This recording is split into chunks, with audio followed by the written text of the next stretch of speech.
कल मैंने आपको मिडिल टर्म स्प्लिटिंग सिखाई थी कि किस तरीके से हम मिडिल टर्म स्प्लिटिंग कर कर फैक्टर बनाते हैं, और उसके बिहाफ पर ये RS अग्रवाल की जो एक्सरसाइज है हमारे पास, एक्सरसाइज नंबर 3C। इस एक्सरसाइज के फर्स्ट 35 क्वेश्चंस मैंने आप लोगों को करने के लिए दिए थे 35 तक। तो इन क्वेश्चंस में जो जो आपकी प्रॉब्लम्स आई है वो मैं आपको एक्सप्लेन कर रहा हूँ आज, जिससे कि सारी प्रॉब्लम्स आपकी वो क्लियर हो सकें। सबसे पहले क्वेश्चन नंबर 1 से लेकर क्वेश्चन नंबर 10 तक, 1 से 10 तक क्या क्या प्रॉब्लम आपकी आई, सिर्फ चैट बॉक्स में मैसेज लिखकर डाल दें।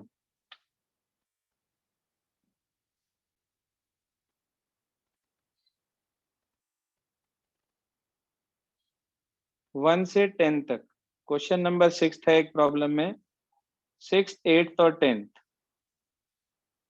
6th 8th और 10th, एक 7th भी आया प्रॉब्लम में, 6th 7th 8th और 10th। चलिए जी बता देते हैं। जो आपकी प्रॉब्लम है अगर वो किसी स्टूडेंट ने पूछ ली है तो उसे बार बार मत पूछें, सुनिए ध्यान से। सबसे पहली प्रॉब्लम किसी एक स्टूडेंट की, क्वेश्चन नंबर हमारे पास जो है वो सबसे पहले क्वेश्चन नंबर 3rd है, वो भी समझ लीजिए। क्वेश्चन 3rd में कह रहा है x² + 20x - 69, ये दे रखा है हमें। तो हमने इसमें फैक्टर बनाए, ध्यान दें। x² + 69 के फैक्टर हमारे पास बनेंगे 23 - 3 करके, तो 20 आपको मिल जाएगा। क्वेश्चन 3rd है ये, 23x और -3x, उसके बाद -69, ये है हमारे पास। आप पहले 2 से कॉमन ले लेंगे, x कॉमन आ जाएगा, अंदर बच जाएगा आपके पास x + 23। अगले 2 से आप कॉमन ले लेंगे, आपके पास -3 आ जाएगा, अंदर बच जाएगा फिर से वही x + 23। तो हमारे पास ये 2 फैक्टर्स आ गए, x + 23 और दूसरा x - 3। कृष्णा त्यागी माइक बंद करें अपना। तो एक फैक्टर आपके पास हो गया x + 23 और दूसरा फैक्टर हमारे पास हो गया x - 3।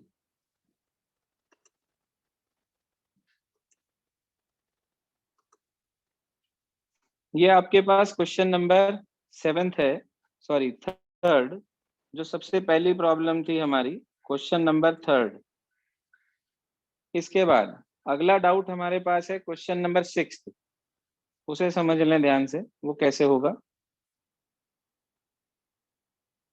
क्वेश्चन नंबर 6th समझ लीजिए। देखो रूट वाले क्वेश्चंस को बहुत ध्यान से समझेंगे आप कि रूट वाले क्वेश्चंस कैसे करने हैं। आपके पास लिखा है, ये क्वेश्चन है x², हमारे पास जो क्वेश्चन है 6th वाला वो ये है, सॉरी, x² + 2√3x, क्वेश्चन है x² + 2√3x - 24, ये 6th क्वेश्चन है। मैंने आपको इसका सिस्टम बताया था कि आप सबसे पहले जो यहाँ x² के साथ लिखा है, आप ध्यान से देखें, जो x² के साथ लिखा है 1, सॉरी, जो x² के साथ लिखा है हमारे पास 1 और जो ये लिखा है 24, पहले आप इन दोनों की मल्टीप्लाई करते हैं तो 24 1 जा 24 आ गया। उसके बाद हमने इस 24 के फैक्टर बना दिए, 24 के हमने जब फैक्टर्स बनाए, पहले हमने इस 24 को 2 से फैक्टराइज करा सबसे पहले, तो 2 से करने पर ये आपको मिला 12, फिर 2 से करा फिर 6, फिर 2 से किया फिर 3, फिर 3 से किया तो 1, ये आ गया हमारे पास। अब हमें यहाँ से एक ऐसा पेयर बनाना है जिसे ये वाला साइन करके, जो भी यहाँ लिखा है ये वाला साइन करके, यानी कि माइनस करके ये नंबर आना चाहिए 2√3। तो आप ध्यान से देखो कि आपको रूट के अंदर, जी हाँ, ध्यान से देखें कि आपको रूट के अंदर इसमें से 3 चाहिए। तो आप क्या करेंगे, आप 3 को ब्रेक कर देंगे फैक्टर्स में से। 3 को ब्रेक करके आपने लिख दिया √3 इंटू √3। बोलिए, लिख सकते हैं 3 को √3 इंटू √3? Yes. अब हमें यहाँ से ऐसा पेयर बनाना है, ध्यान देना, जिसे माइनस करके 2√3 आना चाहिए। तो मैंने देखा भाई, ऐसा नंबर देख लो जिसे माइनस करके सिर्फ 2 आ जाए, √3 का पर्पस तो सॉल्व हो गया। अब आप इसे 3 को छोड़ देना, इन 3 से ऐसा पेयर बनाने की कोशिश करें आप जिससे कि आपको माइनस करके 2 मिल जाए। तो बन रहा है आराम से, 2 2 जा, शाबाश, 4 4 माइनस 2। चुप हो जाएं, एक्स्ट्रा मत बोलें प्लीज। 4 माइनस 2 हमारे पास इसका पेयर बन रहा है। दोनों के साथ आप √3 लगा देंगे। जी हाँ, दोनों के साथ आप √3 लगा देंगे। तो इसका मतलब हमारे पास जो पेयर आया इसके अंदर, इसके जो ब्रेकिंग हुई हमारे पास वो इस तरीके से हुई, एक तो 4√3 और माइनस 2√3। अभी आपने फैक्टर बताया था मुझे 4 माइनस 2, तो मैंने दोनों के साथ √3 लगा दिया, 4√3 माइनस 2√3। अब आप ध्यान से देखो और बताओ कि 4√3 में से अगर 2√3 माइनस होगा तो 2√3 आ जाएगा कि नहीं आ जाएगा? Yes, Yes, sir. sir. Yes, sir. Yes, sir. Yes, sir. बिल्कुल आ जाएगा। तो हमने इसकी मिडिल टर्म स्प्लिटिंग कर दी, देखो कैसे। तो ये हमारे पास 6th पार्ट हो गया, एक्स स्क्वायर, उसके बाद फिर प्लस है, ब्रैकेट में हमने लिखा 4√3x माइनस 2√3x, और उसके बाद है हमारे पास -24। ये आपने अब ब्रैकेट खोल दिया बाहर, क्योंकि प्लस है, तो आपके पास ये आ गया x square plus 4√3x minus 2√3x और -24। अब मेन काम है इसमें से कॉमन लेना। आप बताओ पहले दो से क्या कॉमन आ रहा है? X. X, sir. X. हाँ, बिल्कुल बिल्कुल ठीक, x कॉमन आ रहा है सिर्फ। तो ये बच गया x प्लस 4√3, ये तो आ गया। दिक्कत है बाद के दो से कॉमन लेने की। अब यहाँ क्योंकि माइनस है पहली टर्म के साथ, तो माइनस तो कॉमन आएगा ही आएगा, मैंने आपको पहले भी बताया था। अब 2√3 में से और 24 में से कॉमन लेना है आपको। भाई दोनों 2 से तो डिवाइड हो ही रहे। अगर मैं सिर्फ 2 कॉमन ले लेता हूँ, ध्यान दीजिएगा प्लीज, अगर मैं 2 कॉमन ले लेता हूँ इसमें से, तो यहाँ तो बचेगा पहली टर्म में √3, और वहां बचेगा कितना? 24 में से 2 कॉमन ले लिया, क्या बचेगा? 12. 12। अब सुनो एक मिनट ध्यान से, 12 बचेगा 24 की जगह पर। अब अगर 24 की जगह पर हमारे पास 12 बचेगा, तो 24 को तोड़कर फैक्टर अगर मैं बनाऊं 12 के उसके बाद, तो 12 के फैक्टर में 2 इंटू 3 आता है। Yes, sir. 24 के नहीं, 2 कॉमन लेने के बाद जो 12 बचा उसके फैक्टर में 2 इंटू 3 आता है। Yes, sir. क्या आप 3 को तोड़कर √3 इंटू √3 लिख सकते हो? Yes, sir. Yes, sir. तो इसका मतलब ये हुआ कि इसमें से भी √3 कॉमन आ सकता है और इसमें से भी √3 कॉमन आ सकता है। तो यानी कि कॉमन अगर मैं इसमें से लूं तो मुझे दिख रहा है कि भाई कॉमन में इसके अंदर एक तो 2 आ रहा है और एक आ रहा है √3। ठीक है भाई, अंदर बचेगा x प्लस, साइन चेंज हो जाएंगे। आप बताओ 24 को पहले आपने 2 से डिवाइड करा, कितना बचा था? 12. तो 12 बचा था। अब अगर मान लीजिए मैं 24 में से 2 कॉमन ले लिया, 12 बचा। माइक बंद कर लें कृष्णा। तो 12 बचा आपके पास। अब आप यदि उस 12 को डिवाइड करते हो √3 से, क्योंकि आपने उसमें से √3 कॉमन ले लिया, तो क्या बचेगा? इसे सिंप्लीफाई करेंगे आप। √3 से ऊपर और √3 से नीचे। √3 3 हो गया, 3 से 12 कट गया 4 पर, तो क्या बच गया भाई हमारे पास?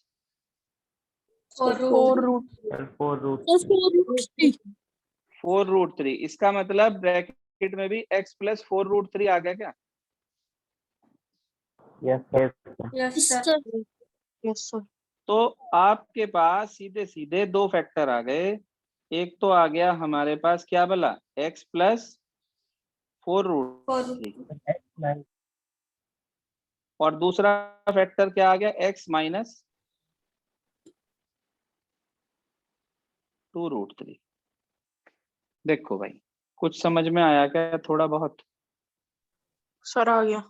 देखो, सिर्फ मेन पॉइंट जो था वो फैक्टर्स में ब्रेक करने का था, वो मैंने आपको ब्रेक करना बता दिया। अभी 1-2 क्वेश्चन और बताऊंगा। 10th भी ऐसा ही है। कुछ स्टूडेंट्स की प्रॉब्लम वैसे 7th भी है, 8th भी है, कुछ की 10th भी है। तो ये सब बता रहा हूं आपको, देखिए ध्यान से। ये था हमारे पास जो अभी मैंने आपको बताया, क्वेश्चन नंबर 6 के बाद अगला हम ले रहे हैं क्वेश्चन नंबर 7। कुछ स्टूडेंट की प्रॉब्लम है क्वेश्चन नंबर 7, वो भी समझ लीजिए क्या कह रहा है।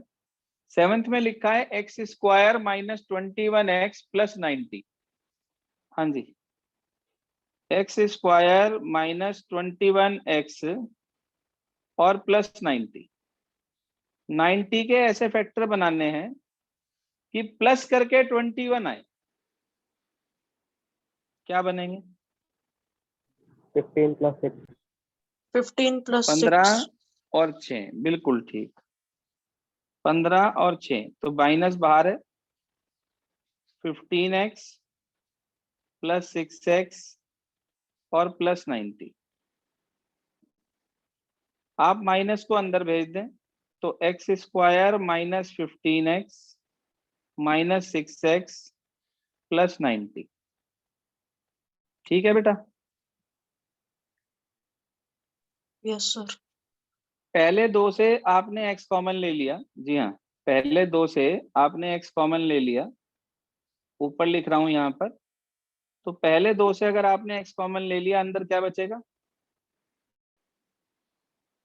X - 15. x - 15। ठीक है जी, x - 15 बचेगा अंदर। ओके यहाँ तक? अब Yes. अगर अंदर x - 15 बच गया हमारे पास यहाँ से, तो हम ये कह सकते हैं कि हमारे पास ये x - 15 अंदर बचा। आखिरी 2 से क्या कॉमन है?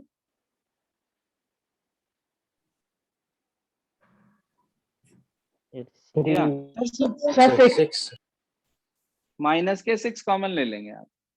फिर वही बचेगा ब्रैकेट के अंदर, सेम टू सेम। हाँ जी, same to same term bracket में बचेगी। तो एक Yes, फैक्टर sir. आ जाएगा x - 15 और एक फैक्टर आ जाएगा x - 6। क्लियर है सबको यहाँ तक? Yes, sir. Yes. ये था आपके पास क्वेश्चन नंबर। आपकी जो नेक्स्ट प्रॉब्लम थी वो था 7th के बाद अगला क्वेश्चन है हमारे पास क्वेश्चन नंबर 8। कुछ स्टूडेंट की प्रॉब्लम है 8th भी। वैसे तो इसके फैक्टर सीधे सीधे बने पड़े हैं, 12 और 10 बने पड़े हैं। देखिए, 12 10 120 होता है, और 12 + 22, 12 + 10 मिलकर 22 होता है। बताओ, बने हुए हैं फैक्टर या मैं बना के दिखाऊं इसको? कर लेंगे जिसकी प्रॉब्लम थी क्वेश्चन नंबर। कर लेंगे क्वेश्चन ये वाला। Yes sir. किसकी प्रॉब्लम थी क्वेश्चन नंबर 8?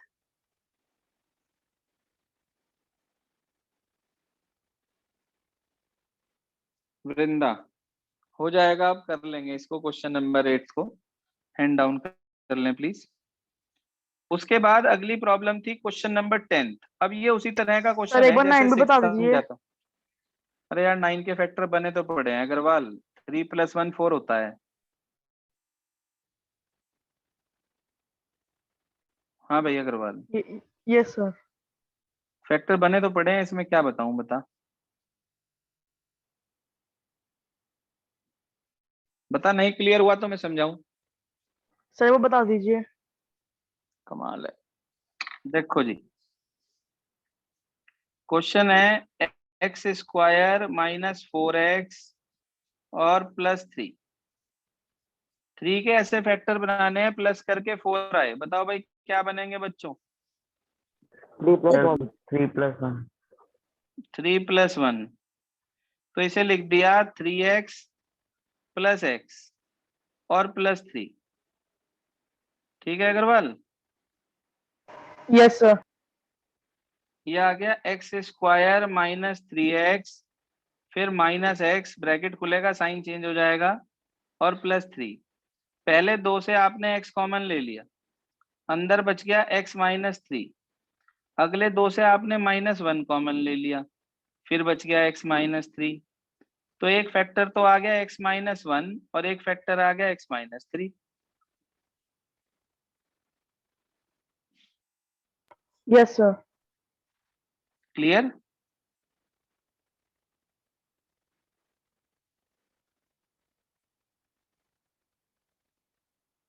इसके बाद हम चलते हैं क्वेश्चन नंबर 10 की तरफ। देखिए ध्यान से क्या होता है क्वेश्चन नंबर 10 में, उसे समझ लें ध्यान से। वो क्या कह रहा है क्वेश्चन 10, बिल्कुल इसी तरीके का है जैसे आपने पहले करा था। हाँ जी, क्वेश्चन है x² + 7√6x और प्लस लिखा है आपके पास 60। भाई आपने 60 के फैक्टर बनाए, बताओ क्या बनेंगे। 2 × 2 × 3 × 5, यही बनेंगे ना। Yes, sir. Yes sir. Yes check कर लो एक बार, यही बनेंगे ना। Yes, sir. Yes sir. तो 2 × 2 × 3 × 5 इस तरीके से बनेंगे, वो हमने बना दिए फैक्टर्स। अब हमें यहाँ से एक ऐसा पेयर बनाना है जिसे, हाँ जी, रूट में क्या चाहिए पहले तो ये देखो आप कि रूट के अंदर क्या चाहिए आपको। सर 6। तो आप क्या करेंगे, इसमें से पहले 6 को अलग कर लेंगे। हाँ जी, ये 6 हो गया 2 × 3। Yes sir. इसे लिख दिया मैंने √6 × √6। बोलो कोई परेशानी इतने तक। No, sir. अब आप इन्हें भूल जाओ। अब आप ये देखो कि बचे हुए नंबर्स में से ऐसा क्या पेयर बनाओगे जिसे ये वाला साइन करके ये वाला नंबर आ जाए 7। बताओ। Sir 5 Sir, + 5 + 2. सर 5√6 5 + 2√6। 5 + 2, वो 6 फिक्स तो हम बाद में लगा लेंगे। 5 + 2 फैक्टर बना, इतनी बात हमें समझ में आ गई है ना। 5 Yes, + 2 sir. इसके अंदर फैक्टर बना, वो बात हमें समझ में आ गई। तो दोनों के साथ अब आप √6 लगा दो, तो इसका मतलब पेयर बन गया 5√6 + 2√6। हाँ जी, 5√6 + 2√6। तो कैसे लिखेंगे इसे हम, ध्यान दीजिए। आप इसे लिख देंगे x² + 5√6x, ब्रैकेट लगाओ या ना लगाओ चल जाएगा क्योंकि बाहर माइनस तो है नहीं, आप लगा लेना, +2√6x और +60। या हमारे पास कोई परेशानी इतने तक। No No, sir. sir. No sir. आप बताओ पहले 2 से क्या कॉमन है। X. Sir sir X. x अंदर क्या बचा। X plus 5√6 5. x + 5√6। x + 5√6। बाद के 2 से क्या कॉमन लेंगे। भाई देखो सीधी सी बात है, यहाँ x बचाना है तो अगले में x रोकना है। यहाँ पे तो पूरा का पूरा 2√6 कॉमन आएगा। Yes sir. Yes, sir. तो बच गया क्या, x प्लस, हमें नहीं पता। आप 60 को 2√6 से डिवाइड कर दो, 60 को 2√6 से डिवाइड कर दो, 60 के अपॉन में 2√6 लिख दो, 2 से 60 कट गया 30 पे, √6 से ऊपर नीचे मल्टीप्लाई कर देना, तो 6 से 30 कट जाएगा 5 पे, आपको मिल जाएगा 5√6। 5/6। बोलिए जी, ओके यहाँ तक? Yes, Yes, sir. sir. ध्यान से देखो, दोनों ब्रैकेट सेम आगे क्या? Yes. Yes, sir. Yes. तो एक ब्रैकेट तो x प्लस 5√6 और एक ब्रैकेट में x प्लस 2√6। बताओ भाई, ओके या नहीं? Sir, okay. Okay, sir. Sir, Sir, okay. ये था जी क्वेश्चन नंबर 10। अब वो क्वेश्चंस जो आप लोगों से नहीं हुए थे आगे के रूट होने की वजह से, क्या अब वो आराम से हो जाएंगे? Yes, sir. Yes, sir. Yes, sir. Yes, Yes, sir. sir. देखो कुछ क्वेश्चंस ऐसे थे हमारे पास जो रूट होने की वजह से हम नहीं कर पाए थे, रह गए थे हमारे, तो वो क्वेश्चंस अब आपके आराम से हो जाएंगे। जैसे मैं बता देता हूँ आपको, इसके बाद 10th के बाद 11th भी ऐसा ही है, 12th भी ऐसा ही है, 13th भी ऐसा ही है। उसके बाद क्वेश्चन नंबर 18 भी ऐसा ही है। उसके बाद 21, 22, 23, 24, बहुत सारे क्वेश्चंस ऐसे थे इसके अंदर जो आपसे नहीं हुए होंगे, मगर मैं अब समझता हूँ कि आराम से हो जाएंगे। हो जाएंगे ना? Yes, sir. हो जाएंगे। Yes, sir. हो जाएंगे. तो मैं आज आपको कुछ अलग से काम नहीं दे रहा हूँ, क्योंकि मुझे पता है अभी बहुत से स्टूडेंट ऐसे हैं जिनका ये पिछला वर्क अभी भी पेंडिंग है। तो बस मैं आज आपको इसी एक्सरसाइज से, सेम एक्सरसाइज नंबर 3C से ही आपको वही के वही क्वेश्चन दे रहा हूँ, क्वेश्चन 1 से लेकर 35 तक। जिसके जो हो गए थे वो दोबारा से रिपीट नहीं करने हैं। हाँ जी, जिसके जो हो गए थे वो दोबारा से रिपीट नहीं करने हैं। क्वेश्चन 17 भी समझाना है, ठीक है? कोई बात नहीं, कल डाउट में ले लेंगे क्वेश्चन नंबर 17, ऐसा कुछ नहीं है। 1 से 35 तक आज आप दोबारा से सारे ट्राई करेंगे। क्वेश्चन 17 के बारे में एक बार बता देता हूँ कि पूरे में से पहले माइनस कॉमन ले लेना, तीनों में से माइनस कॉमन ले लेना आप। और जब आप माइनस कॉमन लेंगे, भाई माइक बंद रखें प्लीज अपना, जब आप 17th में माइनस कॉमन लेंगे तो अंदर बच जाएगा x² प्लस x माइनस 6। अब आप इसके फैक्टर बना लेना, इसके फैक्टर बना लेंगे बाप ऋषभ पाल, आप इसके फैक्टर्स बना लेंगे और उसके बाद माइनस को अंदर इंट्रोड्यूस कर देंगे किसी एक ब्रैकेट में और आंसर आपको मिल जाएगा अवंतिका। क्लियर है बेटा? Yes, sir. Yes, sir. Yes, sir. बस आज आपके पास ये होमवर्क हो गया जो मैंने आपको दिया है अभी, कि जिसके अभी भी 35 तक के क्वेश्चंस इनकम्प्लीट हैं एक्सरसाइज 3C RS अग्रवाल से, वो इन्हें कंप्लीट कर लेगा आज।